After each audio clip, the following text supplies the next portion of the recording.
more of Moscow's military hardware on view today in the Rostov region, close to the border with eastern Ukraine. No movement here, but the fear is that Russia is just biding its time before launching an invasion. And in Ukraine, on the front lines in Avdiivka, they are combat ready. They've been fighting Kremlin-backed separatists for 8 years. Enemy using a lot of the types grenade launchers. It's also a really heavy weapon. They can use it 24/7. So now we try to stay in the shadows. So if we have trenches, we will move on with them, because enemy also like to use drones.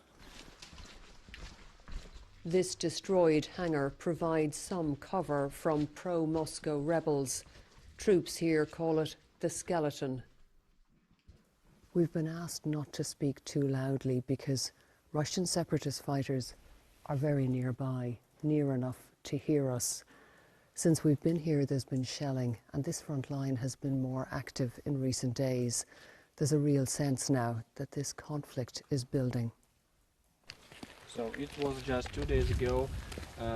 It's only 2 hits from the whole firing to us. It was like 12 hits in this region. Ivan, who is 30, knows that death could come raining down at any moment. I also think about it. It's very scary for me.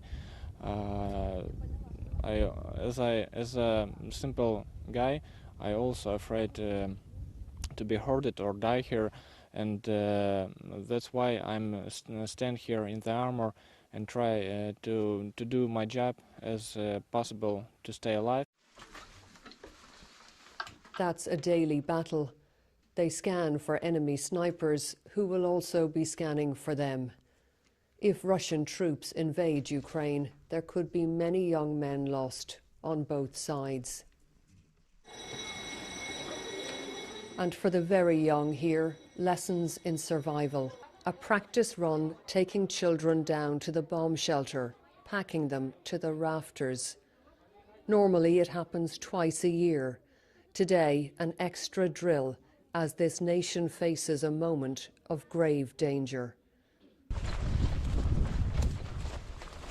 The tempo has changed at the front lines in eastern Ukraine. It's a lot more active. We stopped dead because we heard the rumble of shelling. It was time to pick up the pace. And there were other hazards along the way.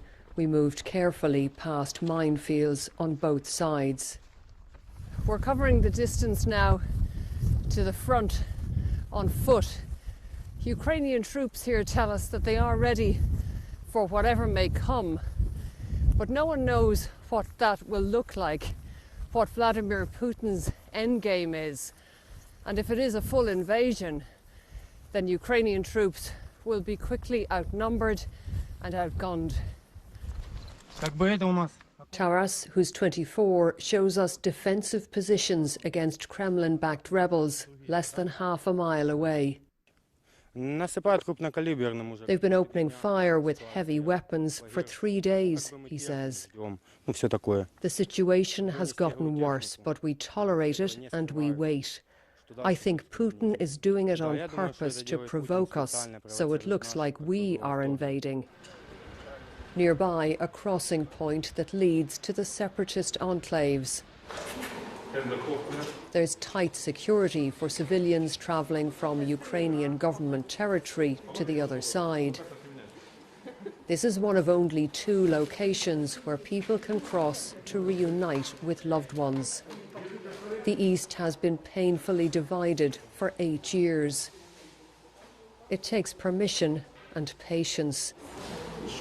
Just ask Larissa, who does this every 6 months.